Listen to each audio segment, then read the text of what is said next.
Dor.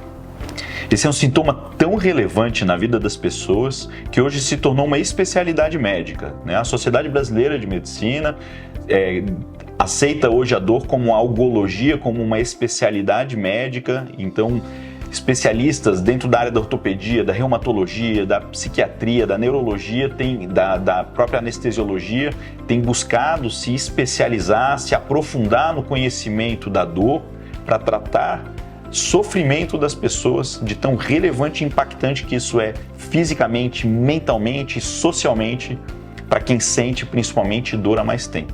E hoje eu estou aqui com a Mari Mansur, que é uma psicóloga especialista em dor, faz parte da nossa equipe já há 2 anos cuidando do pré e muitas vezes do pós-operatório dos pacientes que têm hérnia de disco, que têm estenose do canal, que estão sofrendo com dor e além do processo cirúrgico, do ato operatório, tem o suporte dela para ajudar nessa caminhada em busca de uma vida sem dor, com qualidade, com alívio. Conta um pouquinho para o pessoal da tua formação, o que te buscou atuar na área da dor e qual foi a formação que você fez para chegar nisso? O que me motivou a entrar na dor foi justamente um incômodo pessoal meu de ver que muitas vezes a dor era um sintoma desprezado, né? Então meio que eu trabalhei muitos anos em hospital, né? Também sempre no consultório e muitas vezes as pessoas tinham muitas queixas de dores que era meio assim, a dor faz parte, não tenho o que fazer. E eu achava isso inaceitável, porque principalmente eu trabalhava em um hospital infantil, então ver as crianças sofrendo já com tratamento, né, muito pesado e passando dor era uma coisa que eu não me conformava. No consultório comecei a ter muitos pacientes também com fibromialgia, que eram, né, coisas que eu nunca nem tinha ouvido falar na faculdade, e aí isso me motivou a estudar. Então eu fiz um curso de dor na Harvard em 2018, depois fiz uma pós em dor pelo Einstein, e exclusivamente com dor eu trabalho já agora há mais de 6 anos. Qual que é a diferença de dor aguda e dor crônica? Uma forma muito simples de dizer, a dor aguda é aquela dor assim, por exemplo, eu bati aqui a minha mão, eu vou sentir ela na hora, né? Então eu tenho um prazo para ficar sentindo essa dor, né? Eu sofri uma queda, eu tenho um motivo, né? Então eu tive, sei lá, uma infecção. É óbvio que eu vou sentir dor no estômago, né, em alguma região, mas essa dor ela não pode durar muitos dias, tá? A dor crônica, em especial, ela é uma dor que dura mais do que 3 meses. E isso é para qualquer coisa. Se você faz uma cirurgia, se você sofre uma queda, você não deve ter uma dor mais do que 3 meses. A partir de 3 meses com dor, ela já se torna crônica. E crônico não quer dizer que é para sempre. Quer dizer que é uma dor que é persistente, que está durando mais do que deveria. Me diz uma coisa, Mari. Dor tem alguma função ou ela é uma coisa que não serve para nada nunca? Tem sim, ele é um sinal vital, inclusive ela foi considerada depois de um tempo hoje como um sinal vital, porque a dor ela tem uma função de mostrar que algo não está funcionando bem no nosso organismo. Não é dor, aquela pessoa só reclama, né, ela é chata, não. Se ela está com dor, é o organismo dela, é o cérebro falando, tem algo aqui que não está funcionando bem. Eu digo que a dor é como um alarme, né? Então, a pessoa que põe uma mão numa chapa quente queima, a dor vai servir como esse alarme, como esse alerta para fazer a pessoa tirar a mão e não ter um dano, uma lesão no seu organismo. Só que aquele alarme que está tocando na casa lá, disparou o alarme da casa e já faz 2 semanas que está tocando, 3 meses que está tocando, os vizinhos nem dão bola mais pro alarme, ele perdeu a função dele, né? E é exatamente isso que acontece, né? A dor crônica, ela é justamente o alarme que passa a disparar sem necessariamente ter algo que faça. É quando o sensor de dor passa a ficar desregulado de tal maneira que tudo ele interpreta como perigoso e ele tá ali disparando o tempo inteiro e a pessoa que tá sofrendo aquilo, né, tá tendo dor o tempo inteiro e se sentindo muito mal e as pessoas que estão em volta tá tipo, mas como que é possível isso? Tá sempre com dor? Né? Não tá normal. E aí começam a desconsiderar e traz muito sofrimento isso para a vida das pessoas. Tanto a dor em si, quanto justamente isso, das pessoas não entenderem e não verem a dor. Então a pessoa sofre 2 vezes. O estado emocional do paciente pode afetar na percepção dele com relação à dor? Pode. A dor não quer dizer que a dor seja psicológica, tá? A dor não é psicológica, ela não é inventada.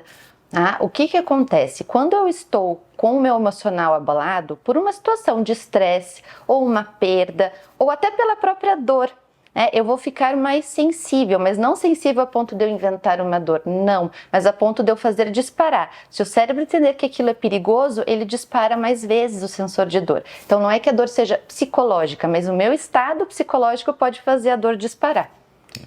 E agora não falando só da parte psicológica, mas estado mental mesmo do paciente. Por exemplo, uma pessoa que foi submetida a um tratamento cirúrgico. Como que o estado mental, como que ela encara a dor, como que ela encara a própria cirurgia, a recuperação, isso pode influenciar na recuperação dela? Faz toda a diferença, né? Então não é que eu tenho um emocional abalado, eu não posso operar, não é nada a ver com isso, mas eu preciso ter uma preparação, eu preciso entender quais são os riscos, o que eu posso esperar, quanto de dor que essa cirurgia, entre aspas, vai me trazer, para que eu consiga entender e o cérebro consiga entender que esta dor é diferente, porque o grande problema da dor crônica ela é generalizar. Então eu recebi uma dor, por exemplo, isso que eu falei, eu bati a unha aqui, eu disparo a dor igual para todo o meu corpo. Então, por exemplo, se eu tenho uma hérnia, isso é muito comum de acontecer. Toda vez que eu sentir dor de qualquer coisa, bati lá o dedinho do pé, aonde que eu vou sentir? Nas costas, aonde ela está doendo. Que é onde o cérebro interpreta que está como se fosse ali o foco de dor. Então, numa recuperação, quanto mais eu estiver bem, entendendo os processos, entender o que é que eu vou passar, mais isso vai fazer com que a minha recuperação seja melhor. A mente domina o corpo, né? É fundamental. Certeza. E por isso que a Mari faz parte hoje da nossa equipe, porque a gente entende que eu não trato só uma coluna, eu trato uma pessoa que tem todas as suas questões emocionais, sociais, mesmo trabalhistas, isso tudo está envolvido na questão do sofrimento. E quando a gente aborda de forma multidisciplinar, o paciente tem uma recuperação muito melhor. Falando nisso, muitas pessoas têm medo e mesmo ansiedade, seja antes ou mesmo até depois da cirurgia.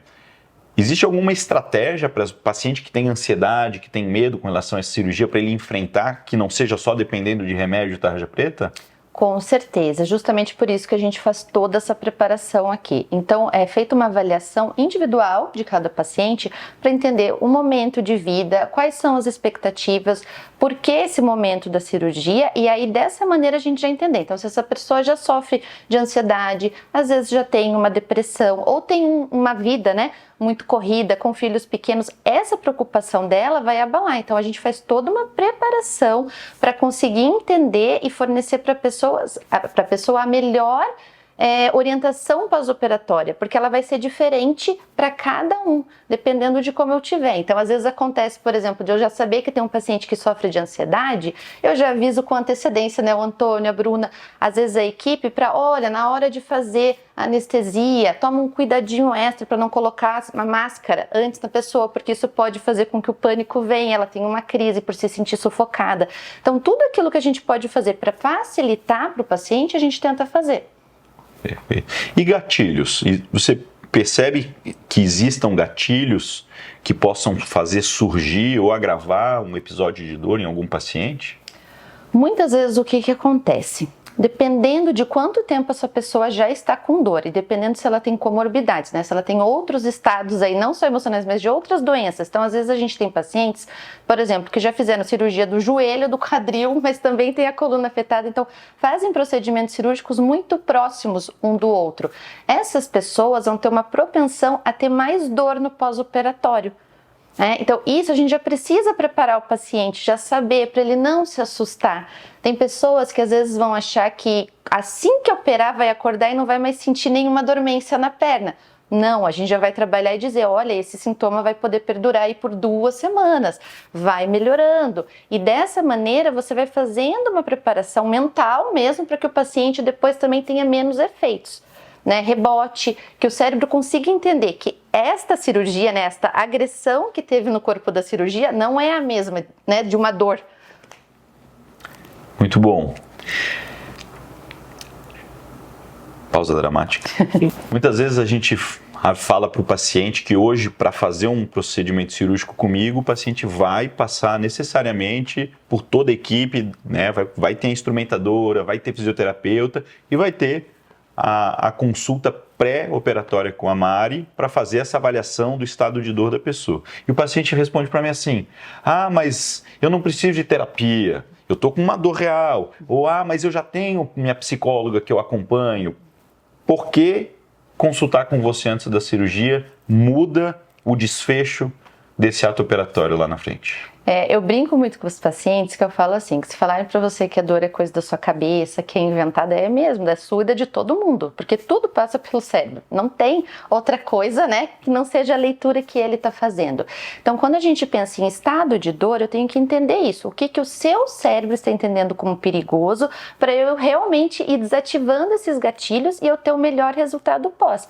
Então, não é psicoterapia, não é uma análise para ver assim, essa pessoa é maluquinha, não é, né? Ela tá exagerando. Não, é tentar entender a melhor forma, como que essa dor está afetando a vida do paciente, o que ele espera com essa cirurgia, porque isso faz muita diferença também, né? Porque às vezes você tem que dizer, ó, isso não vai, esse resultado você não vai ter.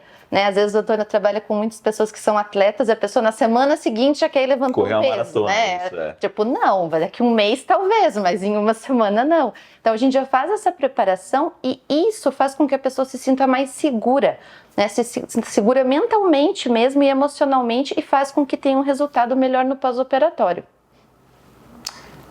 Muito bom, gente. Excelente. É muito bom trabalhar contigo, é muito bom a gente poder ter uma equipe cuidando do paciente de forma global, né? Eu acho que hoje a saúde, de forma geral, ela tem que trabalhar de forma multidisciplinar. A gente tem profissionais de áreas distintas exatamente para beneficiar o paciente. E quanto mais a gente consegue agregar pessoas diferentes, especializadas, seja na área da psicologia, da nutrição, da educação física, da fisioterapia, instrumentador cirúrgico, a enfermagem no hospital, melhor o cuidado do paciente e indiscutivelmente melhor vai ser o resultado pós-operatório. É isso que a gente quer no final das contas, é cuidar, é acolher e ajudar essa transição, todo esse processo aí de recuperação ser o menos traumático possível para as pessoas. Com certeza.